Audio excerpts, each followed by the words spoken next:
Selamat pagi, salam sejahtera dan salam Malaysia Madani kepada pensyarah yang sedang menonton rakaman kami. Nama saya Wong Yishen dan kumpulan kami dari kelas 5. Sebelum itu, saya ingin mempersilakan rakan-rakan untuk memperkenalkan diri.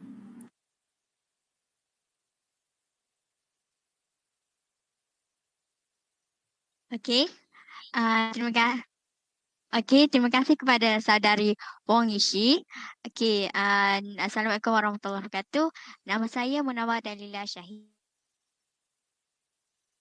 Selamat pagi dan salam sejahtera. Nama saya Ong Shiqi. Baiklah, nampaknya rakan-rakan sudah memperkenalkan diri. Marilah kita memulakan pembincangan kami pada hari ini. Artikel yang kami analisis ialah ekspresi seni dan komunikasi visual murid berkeperluan khas dalam mata pelajaran pendidikan seni visual sekolah rendah. Kami telah menganalisis artikel ini dari segi keutuhan wacana, sumber rujukan dan kejelasan artikel. Dalam jenis keutuhan wacana dibahagi kepada 4, iaitu keutuhan semantik, keutuhan leksikal, keutuhan fonologi dan keutuhan gramatikal. Apa itu keutuhan wacana? Keutuhan wacana adalah sesuatu aspek yang sangat penting mana ia menentukan apa sesuatu itu boleh dianggap sebagai wacana atau hanya merupakan kumpulan ayat yang tidak teratur. Menurut Kamus Dewan, keutuhan wacana boleh dikatakan sebagai keseluruhan tutur yang merupakan suatu kesatuan ucapan, pertuturan dan percakapan, perbincangan atau pertukaran idea secara lisan. Sekarang saya akan meneruskan kepada keutuhan semantik. Keutuhan semantik dibagi kepada 2, iaitu hubungan semantik antara bahagian-bahagian wacana yang bermaksud hubungan yang melibatkan antara klasa atau ayat sahaja seperti berikut: hubungan sebab dan akibat, hubungan sebab dan tujuan, hubungan sebab dan hasil. Dan maksud kesatuan latar belakang semantik ialah kesatuan yang melibatkan latar belakang yang terdiri daripada kesatuan topik, hubungan sosial, kesatuan idea penulis dan jenis media penyampaian. Seperti berikut: hubungan sosial antara penutur dengan pendengar, laras bahasa yang digunakan dan kesatuan tajuk atau topik. Contoh hubungan semantik antara bahagian wacana yang boleh kita lihat dalam artikel ini ialah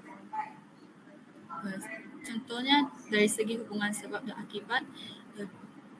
Kami boleh analisis bahawa guru berhadapan dengan masalah komunikasi merupakan akibatnya dan sebabnya adalah kerana guru tidak mempunyai kepakaran untuk menggunakan bahasa isyarat.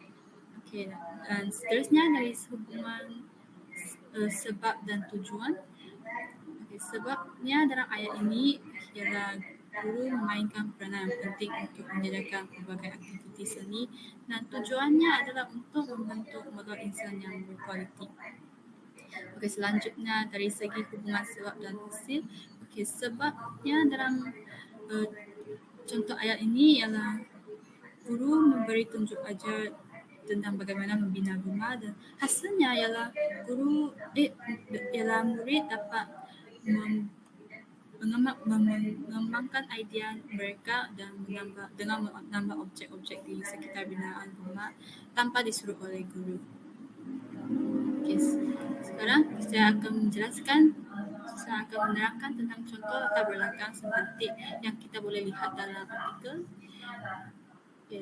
Dalam artikel ini menggunakan laras bahasa umum.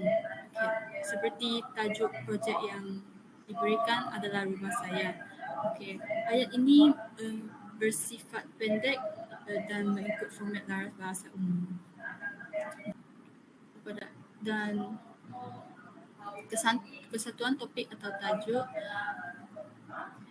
Dalam contoh ayat ni dari artikel, dia telah menunjukkan topik tentang murid autistik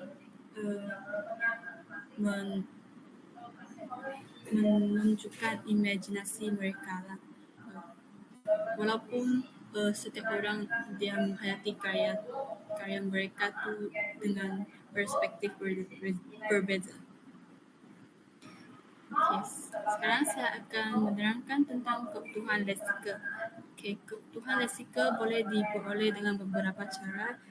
seperti sinonim iaitu perkataan yang mempunyai maksud yang sama, antonim perkataan yang berlawanan maksud, hiponim makna sesuatu perkataan merupakan sebahagian daripada makna perkataan lain, kolokasi dua perkataan atau lebih yang masing-masing merupakan perkataan tersendiri tetapi kebiasaannya dikaitkan antara satu sama lain, pembuka dan penutup. Contohnya alkish sebagai pembuka dan wahwalam sebagai penutup.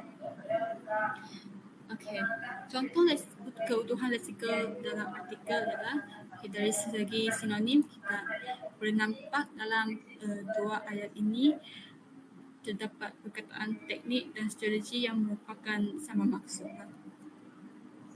Dan dari segi antonim, contoh ayatnya ialah tetapi kanak-kanak dan orang dewasa berbeza dari segi persepsi mereka. Okey, jadi perkataan kanak-kanak berlawanan dengan perkataan dewasa. Okey, kepada hiponim pula. Okey, dalam contoh ayat ini, imej matahari, awan, rumput dan gunung ganang merupakan imej-imej alam semula jadi. Jadi dia mengikut format hiponim dan seterusnya dari segi kolokasi.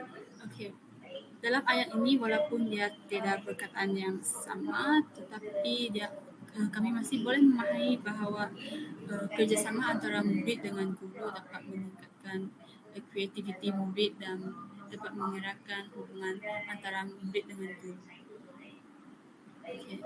Dan seterusnya saya akan membentangkan tentang keutuhan fonologi. Fonologi adalah kajian tentang bunyi sebutan dalam suatu bahasa. Keutuhan fonologi yang terdapat dalam suatu wacana lisan dapat dilihat dari segi hentian suara, nada suara dan inotasi suara. Okay. Jadi dalam wacana tulisan alat-alat memperjelaskan persembahan wacana ialah tanda baca seperti nokta, koma, tanda soal, titik bertitik dan sebagainya. Okay. Dalam wacana lisan pula, ekspresi wajah serta gerakan tangan dan badan merupakan alat untuk membantu memahami ucapan. Okey. Sekarang saya akan membentangkan tentang keutuhan gramatikal. Okey, keutuhan gramatikal terdapat penanda rujukan. Okey. Penanda rujukan merupakan kata ganti nama dan kata ganti nama tunjuk. Contohnya, kata ganti nama adalah seperti saya, dia, kamu, mereka. Dan contoh kata ganti nama tunjuk adalah itu dan ini. Okay. Jadi contoh penggunaan kata ganti nama diri dalam artikel ini ialah mereka.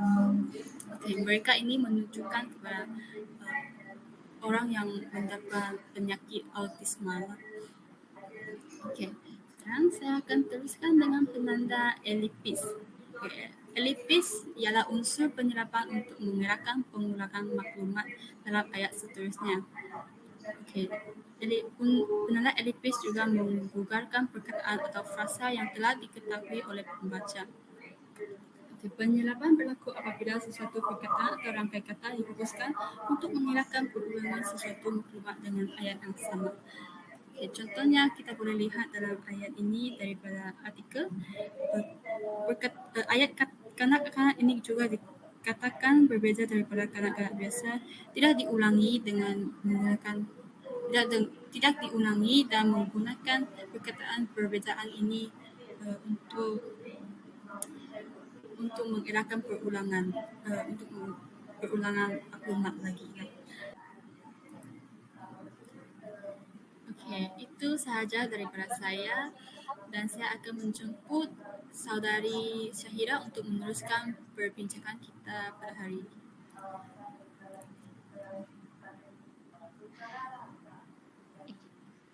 Okay, terima kasih kepada saudari Wong Nishi atas penerangannya yang jelas dan padat. Okey. Seterusnya saya akan melanjutkan pembentangan kita pada ini. Okey.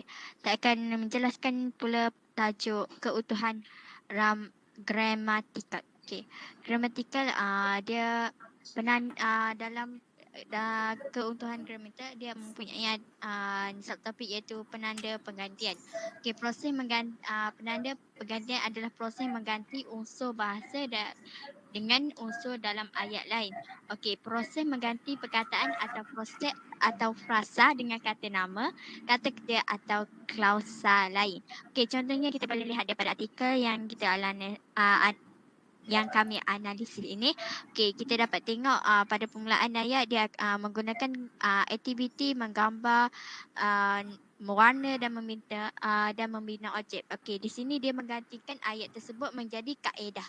Okey, di sini kita dapat menjadi perkataan kaedah dan dia tidak mengulangi perkataan-perkataan tersebut. Okey, seterusnya. Okey, keutuhan gramatikal juga mempunyai penanda penghubung. Okey, penanda penghubung ini dia berfungsi untuk menjalinkan perkataan dengan perkataan, fasa dengan fasa, klausa dengan klausa dan ayat dengan ayat. Okey, menyenaraikan 6 jenis kata hubung dalam bahasa Melayu yang digunakan sebagai penyambung antara fakta, frasa, klausa, ayat dan satuan-satuan yang lebih besar. Okey. Menurut Farida Nasir et al 2014. Okey. 6 jenis kata penghubung. Okey. Iaitu yang pertama sekali penghuraian, pengembangan idea, penambahan tentangan, penghubung musahabat dan penghubung tempoh. Okey, seterusnya. Okey, keutuhan gramatikal. Okey. Penghuraian. Okey, kita akan menggunakan perkataan seperti selain itu, seterusnya, sebaliknya pada sudut yang lain. Okey, perkataan ini digunakan untuk menghurai sesuatu idea. Okey, kemudian manakala pengembangan idea kita akan menggunakan perkataan seperti oleh itu, kerana dan sebagainya. Okey, kita akan kembangkan idea dengan menggunakan perkataan-perkataan tersebut. Okey, manakala untuk menambahkan sesuatu idea dalam penulisan kita boleh menggunakan perkataan sebelum, selepas, kemudian, berikutnya, ketika itu, lebih-lebih lagi dan selanjutnya. Okey. Manakala untuk menunjukkan tentangan ataupun sebaliknya kita akan menggunakan perkataan tetapi, namun, walau bagaimanapun. Okey, untuk penghubung musabat pula kita akan menggunakan perkataan kerana itu, oleh sebab itu. Dia akan menghubungkan idea pertama, ayat pertama dan ayat kedua. Okey, untuk yang terakhir adalah penghubung tempoh. Okey, penghubung tempoh kita gunakan apabila dia mempunyai kronologi. Okey, kita boleh menggunakan perkataan pertama, kedua, ketiga dan kemudian. Okey, seterusnya. Ini merupakan contoh 6 jenis kata hubung yang ada dalam artikel, iaitu dia menggunakan kata hubung penghuraian iaitu seterusnya, dia menggunakan kata penghubung pengembangan idea iaitu oleh itu, dan juga dia menggunakan kata hubung penambahan iaitu ketika. Okey, seterusnya. Okey, ini juga dia juga menggunakan kata hubung tentangan iaitu tetapi dan juga menggunakan kata hubung penghubung musabat iaitu oleh hal yang demikian. Okey, seterusnya kita akan pergi kepada tajuk yang seterusnya iaitu sumber rujukan. Apa itu sumber rujukan? Rujukan boleh difahami sebagai perbuatan memberi kredit kepada atau menyebut nama seseorang atau sesuatu bahan di akhir sesuatu penulisan. Okey, seterusnya. Okey, dalam pembentangan ini kita hanya akan menggunakan gaya format rujukan iaitu akronim kepada American Psychological Association. Okey, ini merupakan format penulisan dalam bidang sosial merangkumi psikologi, antropologi, sosiologi dan pendidikan. Okey, dalam terdapat dia menyelarakan beberapa elemen asas yang terdapat di dalam sesuatu biologi adalah seperti pengarang, tahun penerbitan, judul, maklumat penerbitan iaitu jilid, isu, edisi, muka surat dan lain-lain, dan akhir sekali maklumat tambahan seperti URI sekiranya melakukan sumber rujukan dalam talian. Okey, seterusnya. Okey, ini merupakan format kepada tajuk dan subtajuk dalam penulisan mengikut format apa. Okey, ini merupakan contoh yang dapat dilihat dalam yang terdapat dalam artikel yang dianalisis, iaitu seperti yang kita dapat tengok adalah yang paling jelas adalah tajuk ekspresi seni dan komunikasi visual murid berkeperluan khas dalam mata pelajaran pendidikan seni visual sekolah rendah. Format yang digunakan adalah mengikut sistem rujukan apa. Okey, sebenarnya penulisan rujukan dan rujukan dalam teks citation. Okey, apa itu rujukan dalam teks? Rujukan dalam teks diguna dalam sebarang penulisan ilmiah dan akademik. Rujukan dalam teks diguna untuk memberitahu pembaca tentang rujukan dan asal penyata yang ditulis dalam penulisan. Okey, seterusnya. Okey, ini merupakan perbezaan antara rujukan dalam teks dan rujukan penulisan rujukan. Okey, seperti yang kita lihat untuk rujukan dalam teks kita menyatakan nama penulis dalam dalam penulisan kita. Untuk yang rujukan pula adalah kita ditulis pada akhir penulisan. Dan dia mengikut format-format yang akan diterangkan selepas ini. Okey, terdapat dua cara menulis penulisan rujukan dalam teks. Yang pertama adalah kita menulis parenthetical citation, iaitu kita menulis nama penulis diutamakan berbanding maklumat. Untuk yang kedua adalah narrative citation, iaitu info dulu berbanding nama penulis tersebut. Okey, seperti yang kita tengok daripada contoh, dia meletakkan nama penulis pada permulaan ayat, manakala di sebelah kiri pula dia meletakkan nama penulis pada akhir ayat tersebut. Seterusnya, panduan umum penggunaan nama pengarang, penulis atau penerbit. Penulisan rujukan hanya menggunakan nama akhir atau nama keluarga sahaja. Kita dapat tengok daripada contoh ini iaitu Adriana Soekanda Jenangga. Dia hanya menggunakan nama Jenangga iaitu nama keluarganya sahaja dalam rujukan teks. Manakala untuk rujukan dia menulis Jenangga A.S sahaja. Okey, seterusnya. Penulisan untuk penulisan rujukan bagi nama penulis yang tiada nama keluarga pula dia akan menggunakan nama penuh kerana nama akhir ialah nama bapa, tetapi bin dan atau binti serta pangkat dan darjat tidak disertakan. Contohnya kita dapat lihat daripada artikel iaitu Siti Fatimah binti Saleh. Dia hanya dia menggunakan untuk rujukan dalam teks dia hanya menyatakan Siti Fatimah. Untuk rujukan pula dia menyatakan Siti Fatimah .s, iaitu dia tidak menyatakan menyatakan binti. Okey, seterusnya. Okey, seterusnya saya contoh rujukan dalam teks dan rujukan dari segi bilangan penulis. Okey, untuk seorang penulis kita akan ditulis seperti biasa iaitu nama dan tahun. Manakala rujukan mengikut format apa. Okey, untuk yang untuk dua orang penulis kita akan untuk rujukan teks kita akan menambah perkataan dan. Manakala untuk rujukan kita akan menggunakan simbol dan. Sementara itu sekiranya bilangan penulis lebih daripada dua orang, kita hanya untuk rujukan teks kita hanya akan menyatakan penulis yang pertama dan yang seterusnya kita akan menambah perkataan at all. Manakala untuk penulisan rujukan kita perlu menyelaraikan semua penulis dalam rujukan tersebut. Okey, seterusnya. Okay, seterusnya saya akan berikan kepada saudari Ong Shin untuk meneruskan pembentangan kita pada hari ini. Sekarang saya akan menjelaskan contoh rujukan dalam teks dan rujukan untuk bahan sekunder.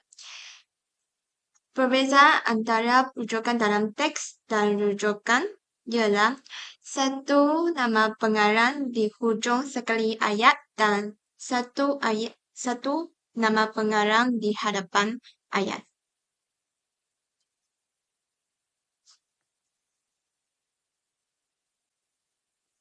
Contoh rujukan dalam teks, pengarang yang sama menerbitkan beberapa bahan dalam tahun yang sama, perlu menggunakan huruf kecil untuk mengenal pasti dua atau lebih penerbitan bagi pengarang yang sama dan dikeluarkan pada tahun yang sama.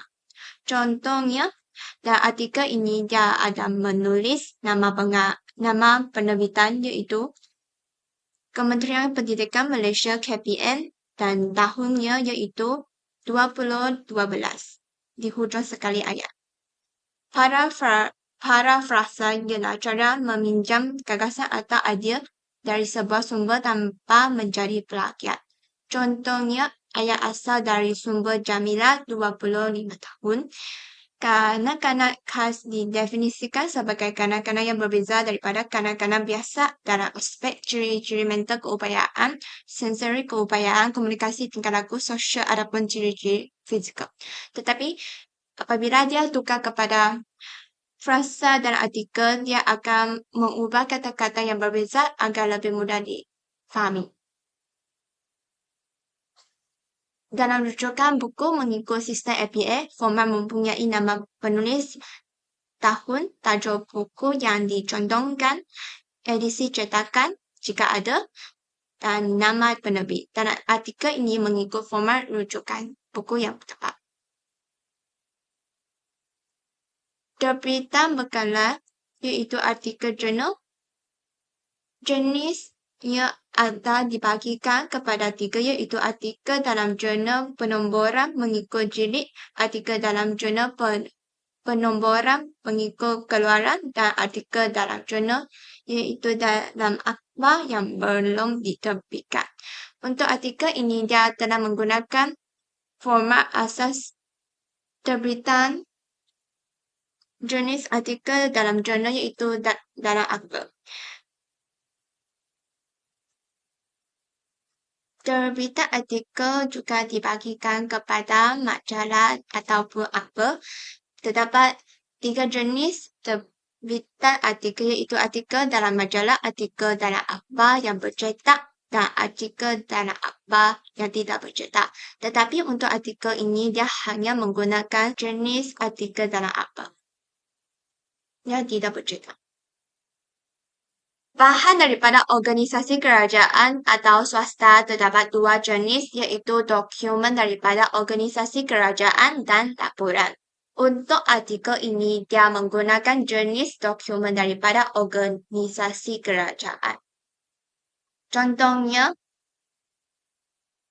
laporan awal Pelan Pembangunan Pendidikan Malaysia 2013 hingga 2025.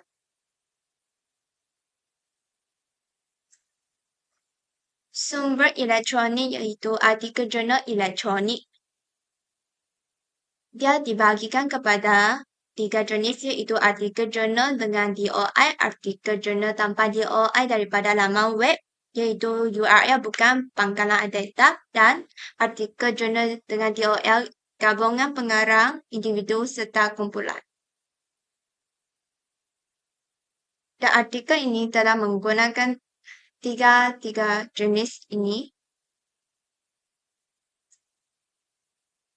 Format rujukan perlu disenaraikan di hujung penulisan dari A ke Z dan bukan sesuka hati saja. Dan dia perlu mengikut urutan ini, paragraf spesial dan hanging.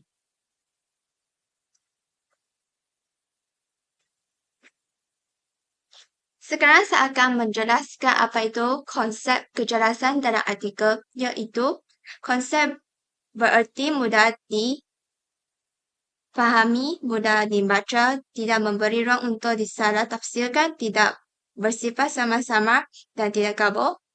Selanjutnya, konsep kecerdasan bererti kepada menggunakan kata-kata yang pendek, ringkas, tajam daripada kata-kata yang berbelit dan panjang.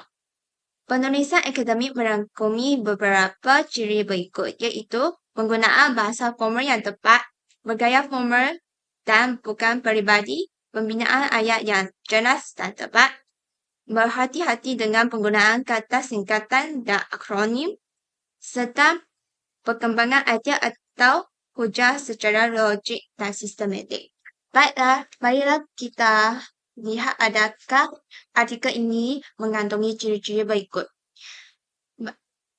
Artikel ini mengandungi beberapa ciri seperti format yang betul, tidak terpesong. Contohnya, semua penulisan yang ditunjukkan adalah berkaitan dengan tajuk persepsi guru terhadap profesion perguruan masa kini. Ayat dan fakta yang berkaitan dengan tajuk. Seterusnya, artikel ini mengikut objektif.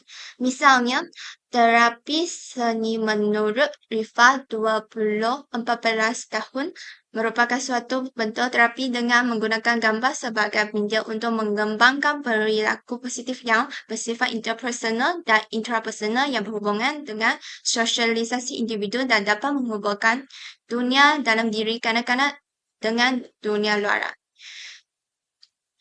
Di samping itu, artikel ini mempunyai penggunaan bahasa yang formal. Contohnya, kajian terhadap peranan mata pelajaran PSB dalam mengadaptasikan seni sebagai salah satu bentuk kaedah ekspresi di kalangan MBK masih kurang dijalankan. Akhir sekali, artikel ini tidak mempunyai bahasa rojak. Itu sahaja daripada kumpulan kami. Kami meminta maaf jika ada kesalahan dan kekurangan. Sekian, terima kasih.